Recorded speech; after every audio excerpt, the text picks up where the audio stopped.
Hey guys, welcome back to another video. My name is Devin Adams. I'm a Fortinet certified trainer here in Tempe, Arizona with Dynamic, and I record these videos for myself. So I'm about to take my exam here, and I'm just kind of throwing everything at this lab, kind of impromptu style. So in the last video, we did some basic maintenance. We dropped a license file.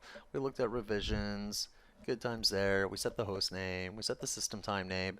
We forgot to test to see if DHCP would allow us to join to a domain controller. So in the last video, we went ahead and we pointed the DNS from our domain server to pass out the DNS server for our domain controller. So the whole reason behind this is so our local machines, when they get an IP address, right, they can go ahead and find the domain controller to like join the domain and do all that magic that happens. So let's just start out by testing that real quickly. So this machine here, all right, is not connected to the domain, all right, and that's because the IP address is set statically. So let's go ahead and open up our network settings here and set it to DHCP. So, and the DHCP is configured on the FortiGate to pass out IP addresses, right? Fully appropriate if you only have a handful of them. All right, so we're going to want to do it automatically and obtain DNS automatically. Okay. And so that will just take a moment. It's identifying it. It should actually pop up here. All right. Yay, good times. All right. And then let's go ahead and go to our details. And as you can see, I'm pointing to the domain controller. All right. So, and that domain controller should be forwarding traffic to its own servers. Let's see if we have any kind of connectivity here. So, all right. Let's just go to google.com and hopefully it'll just give us an IP address. So, all right. Oh no, I don't care about you, Firefox. All right. Let's see if DNS is doing our job. Yeah, okay. So our domain controller is doing its job. All right, good times. Now, why is this important? Well, that's because if we do anything that's domain related, we're going to need the domain controller to do the resolution of those fully qualified domain names. So for our private DNS. So for an example here, if we go to our computer, right, and we go to system properties, okay, and we go to change settings, okay, and then if we go to change, by the way, I'll call this PC1. And let's join the domain. And I think I made a domain of itninja.lab, I think it was. That's our make-believe organization here, itninja.lab. And as you can see, it found itninja.lab and is asking us to join the domain using our administration credentials, and that's how it should work. But without pointing to that DNS server, it wouldn't be able to resolve that because that's not a public DNS record. So, all right, here we go. So administrator, and it should say welcome to the domain, and we know that it worked. So it will reboot the machine because also I changed the computer name, so I thought I'd just do both at the same time. And while that is happening, let's go ahead and talk about, well, I'm waiting for that whole welcome. Okay, there we go. Welcome to the domain. All right. Aw, thank you. That's so nice of you. And then it should reboot the computer. Eventually. Yeah, I swear. I am still waiting for this day for my laptop here to catch on fire with all these VMs. So, well, while that's thinking, all right, there we go. Yep, yep. Okay, yep. Restart now. Good times. All right. We had a problem. Mr. FortiDuck here, he actually got a little bit too enthusiastic about the FortiGate, and he was playing around with some system settings. And I'm like, you know what? I don't really want Mr. Duck here to mess around with the guts of the FortiGate. Maybe I just want him doing administration stuff. All right. And then also we're thinking about hiring Bob, and Bob is brand spanking new. Okay. And I want him to learn the FortiGate, but I don't want him to touch the FortiGate when it comes to actually making changes, because the FortiGate's special in the sense of if you make a change and hit apply, or you hit the end in the CLI, you have committed. What? All right. So we're going to take advantage of our domain controller and make tiered support. We're going to do different levels of support. And I've done all of these in my videos, guys. I'm just kind of doing it for myself to see if I can do it on the fly. So here's our domain controller, and we have no group set up yet, but I'm going to go ahead and open up my users and computers here, and I'm going to make some accounts. So for starters, I'm going to make an account for our FortiGate and also our Fortinet products. And the reason why is because that's almost going to act like a service account in the sense of, you know, I don't have to worry about the FortiGate getting fired and suddenly all of our FortiGate domain LDAP binds stop working. Also, if I had an email server here too, I'd make the FortiGate its own email credentials. So anyways, but let's go ahead and open this bad boy up, and I'm going to go to File, I'm going to say New, and I'm just going to do a new container here. So where is my OU? There we go. And I'm just going to call this Support. Alright, there we go. And then I am going to make a user for the FortiGate. So I'll just say FortiGate. FortiGate, there we go. And he'll be FortiGate at IT Ninja Lab. And because he's going to be acting like a service account, he will not change his password, and it won't expire, and it'll be long and complex in real life, right guys? There we go. Alright, now the FortiGate will have its own thing. It can do its own thing. So, good times there. Alright. Then I'm going to make a group here, and I'm going to call it FortiAdmins, and I'll just say, I don't know, level 1. Okay? And that is going to be our read-only group. And I'm going to say FortiAdmins level 2, and that will be our standard users. So they will be able to look at the FortiGate without seeing like the system settings. Alright, so, and then we're going to have a third tier, and this is going to be our super users like myself. Alright, so I'll say 40, I can hardly see that, FortiAdmins level 3. There we go. And then I'm going to go ahead and make Bob's account. So here's Bob. Good old Bob. Alright. And obviously just, now normally I would make him change his password, right? But, what you call it, it's a test lab. And I'm taking advantage of my schizophrenia here. So, alright, here we go. Let's go ahead and copy. And this will be FortiDuck. There we go. FortiDuck. And he will have the same kind of biz. There we go. And then I'm Devin. Oh, that's a group. So I'll make another account and I'll call him Devin because that's my name. Don't wear it out. Wah, wah, wah. Okay, just kidding. I can change my password. I can do what I want. I'm a super user do. Alright, here we go. There we go. Cannot set the password Devin because the password does not meet the requirements. Of course it doesn't. Alright. Here I am trying to use weak passwords. Alright. There we go. So, and then I'm going to go ahead and go to level 1. I'm going to go ahead and add Bob. There's Bob. And then level 2 support is going to be Mr. Duck. Good old Mr. Duck. FortiDuck. They better not come out with a FortiDuck and like sue me. Alright, here we go. Quack. Knowing FortiGate, they probably will. Or Fortinet. They have a duck for everything. Alright, here we go. And then Devin. Alright, so we have our groups, we have our OU, we have our Fortinet account, right? FortiGate. And we should be ready to do the LDAP bind. So let's go ahead and set up our admins using LDAP. Now the real reason why we're doing this too, guys, is because even as an administrator, I don't want to know your password. I don't want to enforce credentials and like complexity rules and expirations and accounts in general in more than one place, so I'm just going to keep them all in Windows. Now, I have had the argument of, hey, you know what though, aren't you really compromising the security of the FortiGate, because couldn't your system admin start assigning people to levels? Well, yeah, of course. I mean, that's the whole point of us being administrators, guys. We should be ethical, okay?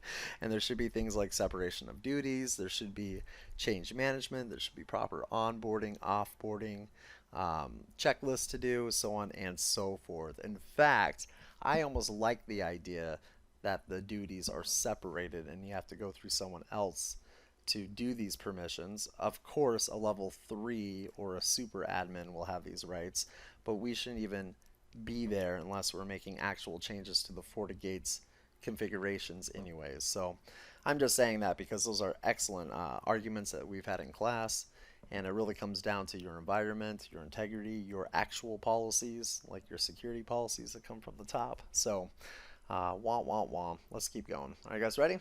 So quack. All right, let's do this. That's going to get old real fast, right, FortiDuck? So let's log into our Windows machine. Hey, it booted up. Yay. Now we can actually join it to the domain. So here we go. We're going to do a, we're going to have to switch users because we're now on the domain controller. I'm going to log in as Devin, actually. Why not? Here we go. Yeah, look at that. Isn't that awesome? I can use my credentials. Okay, so that's going to take a second to boot up there. And once again, just to kind of explain what we're doing while it's preparing my desktop here, I do not want to maintain credentials in more than one place, and I'm setting up my admin accounts. And you know what? We probably should have done this before we did anything else, right?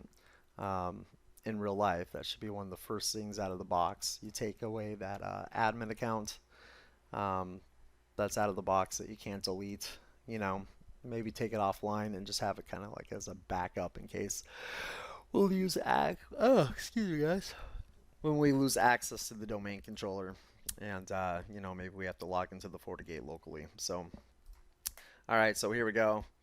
I'm logged in. Let's get to the FortiGate and do some magic. So I'm gonna have to turn off arrow here. I'll probably do that right now, actually, while I'm dinking around here. So now, if you are going to use these VMs that come from GNS3, if you go to your system settings and you turn off all the virtual or visual enhancements, guys, they'll run a lot smoother. So, or if you have the beast of credentials to do it, you can always just leave it pretty, I guess. So one of these days I'm going to get like a really beefy like a ESXi server or something with tons of cores, and I'll be able to play around in my virtual world as much as I want to. So all right, here we go. So 10 10 1 2 5 4, here we are. All right, of course we're getting a cert error because my FortiGate is unknown. Okay.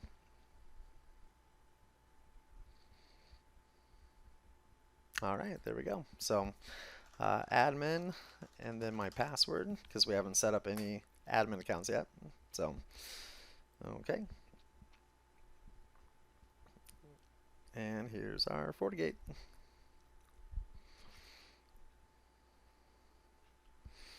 All right, now I'm going to go ahead and go to my something here. I need to update it. Maybe that's something we'll do in another video. All right, so we are going to first set up the LDAP bind. So we're going to come down here to LDAP servers. Okay. And then we're going to point it to the domain controller. So create new.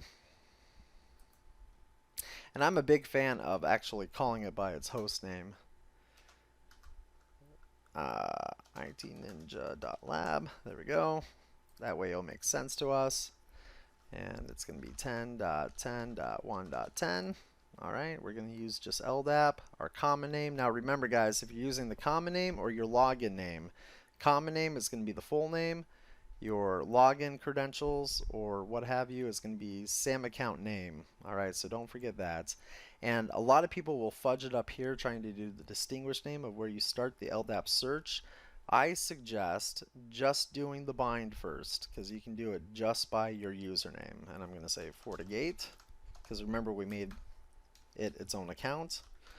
And I've personally found out that as long as you are a domain user, you can do the bind because all it's really doing, guys, is querying for that distinguished name. All right, it doesn't actually store any credentials. It just passes them right to the AD controller and domain controller.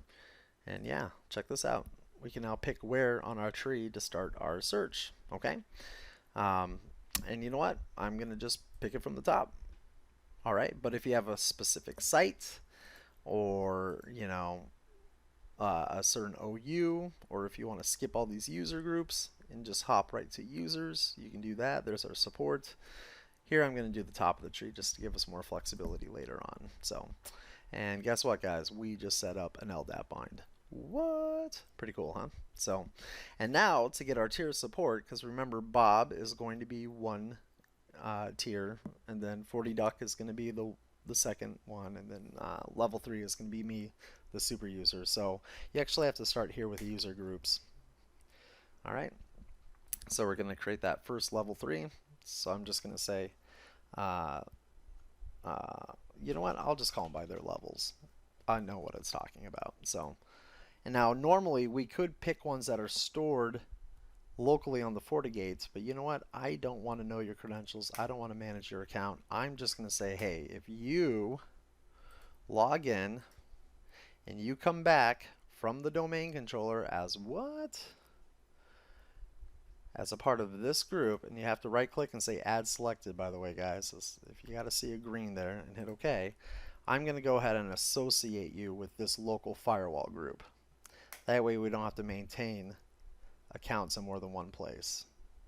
Okay, so let's do it again. This one's going to be for level 2. And we're going to say anyone that comes back from our domain controller, all right, specifically from level 2, go ahead and associate them with this misspelled group. I got to get more sleep. All right, there we go. And last but definitely not least is going to be our level 3 admins. And it's going to be anyone that comes back from the AD controller. All right. Boom. There we go. Right click, add selected. What? Hit OK. All right. So there we go. So we got the LDAP bind. Then we pointed our AD groups with the groups here. And by the way, guys, I was just watching a video on the new FortiOS, and I guess you can now skip this part, and just point directly now to user groups with FSSO, which is so cool. So in other words, you can skip making these individual users here. You can just point right to the what you call it, right to the group memberships in AD. I'm gonna have to try that out sometime. So stuff is changing all the time. Anyways, let's go ahead and move forward. So I'm gonna go to system now, and I'm gonna look at the admin profiles and just make sure that I have the profiles that I want. So for right now, I have super admins and POF admins only. Okay, so I'm gonna create a new one. I'm gonna say standard. All right, and this is gonna be for FortiDuck, and FortiDuck can read write everything except for the system settings. I don't want them poking in the system settings. I don't want them in the admin accounts. I don't want them anywhere except for anything that has to do with the FortiGate. All right, because he's our level 2 guy. Standard. I could have called that level 2, by the way. Probably should have. Anyways, now that's bugging me. Can you even rename those after they're made? See how you can't? I better keep it simple, so I'll delete it. Repetition is the mother of all learning, by the way. So, all right, here we go. We'll say level 2. All right. And we'll set everything to read write except for the system. I don't even want him seeing it. All right. He's too nosy. All right, then let's go ahead and create a level 1. And they actually just have read to everything. They do not need to be poking around in the system settings. That's only for us super level 3 guys. All right. And super admin does have rights to everything. And you know what? I'm going to associate level 3 with super admin. There's no point of reduplicating that. So, but now let's go to our administrators and let's do the connection between it. So we're going to say new admins. So this one is going to be our level 3. And we are going to point to everyone in a remote group. What remote group? Our level 3 remote group, and they are going to be associated with the super admins. Yeah, how cool is that, guys, right? And then our level 3 is done. Now our level 2, these are going to be people like FortiDuck. Wow. All right, here we go. And we're going to say, all right, he's our level 2 group. And go ahead and point to anyone that comes back as a part of the level 2 group. All right. And now we'll do Bob. Level 1. All right. Remote group. Level 1. And anyone that is a part of the level 1 admin group. So there you guys go. Theoretically speaking, we should be able now to log in using our Windows credentials instead of our admin accounts that we make locally on the FortiGates, because I don't want to manage them in more than one place. Now, if we do lose access to that domain controller, which is possible, all right, that's why you have a backup local one like the admin accounts. Should be very rarely ever used, though. All right, so if you do have a lot of disconnectivity between the LDAP server and your FortiGates, you might want to think of a better plan B. Other than that, you know, it should be a pretty solid solution. So let's go ahead and take a look at it and see if it worked, though. So I'm going to log out, and I'm first going to log in as Bob. So Bob gets hired. He goes in for the day. We tell him to start playing with the FortiGate. He logs in using his own credentials, right? And as you can see here, Bob has his own account on the FortiGate. Okay? So he can poke around, he can look around. See how he can't see anything but certificates in the system? And most importantly, you know, he goes to firewall policies and he's kind of like, what do these things do? And he starts, you know, trying to drag them around, or starts, yeah, there's no editing whatsoever. He has completely read-only access because he's level 1, right? But if FortiDuck goes ahead and logs in using his own FortiDuck credentials, all right, and he's all mad at me. He's like, quack, I want to be a super admin. And he goes to tries to change his own super admin accounts. Yeah, nothing, right? But he can actually do his FortiGating. So he can come in here to the firewall policies. He can double click. He can drill down. He can commit changes. All right, because he's a level 2. Okay, pretty nice, right? Man, my whole environment's so slow. My laptop right now, by the way, sounds like it's being ran on diesel. All right, come on, man. Yeah, there we go. So anyways, but it works, I promise. So why didn't that work? Drill down, buddy. Why are you taking so long?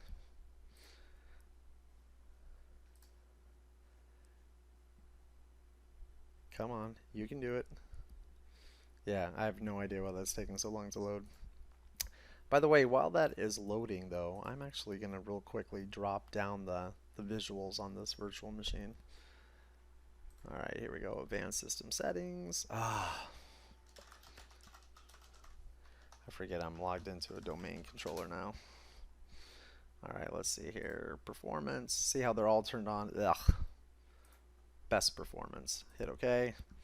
It'll make your Windows machines in GNS3 a lot more snappier.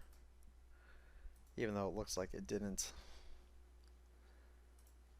It didn't commit it. Come on, what's the matter? Did I hit the wrong button? Administrator. Alright, here we go. Advanced, performance, settings, performance. Huh. I wonder if that won't take effect until I reboot it. So, alright, well, I don't know why that's taking so long. He should be able to go in there and edit whatever he needs to edit. So, let's see if he can't do interfaces at least. Yeah, I have no idea why that was hanging, but I promise you it's because my virtual machines aren't very powerful. So you go, FortiDuck. See how he has the commit button? And then I, being the super admin, right, I can just log in with Devin and do whatever I want because I'm a super admin. So, and then if Bob gets fired, we can go ahead and disable his account, and then automatically Bob can't log into the FortiGate. Also, he can't log into his personal machine. So, not too bad. So here we go. See how I have my super user stuff? All right. So good times there. And I can do whatever I want because I'm a super admin. Yeah. So, and yes, once again, make sure that FortiDuck isn't also a sysadmin that has sysadmin super rights on the domain controller, or he could just put himself in his own level 3. But that's why we also have account auditing. We have checks and balances. We have ethical people that we work with. All right. Yeah. So, anyways, guys, way too long. Like I said, these videos are for me before I take my exam. But that's how we do tiered support on the FortiGate. So we now have our admin accounts locked into our AD. So, all right, I'm ending it there, and I'm going to take a 40 nap. So, until next time.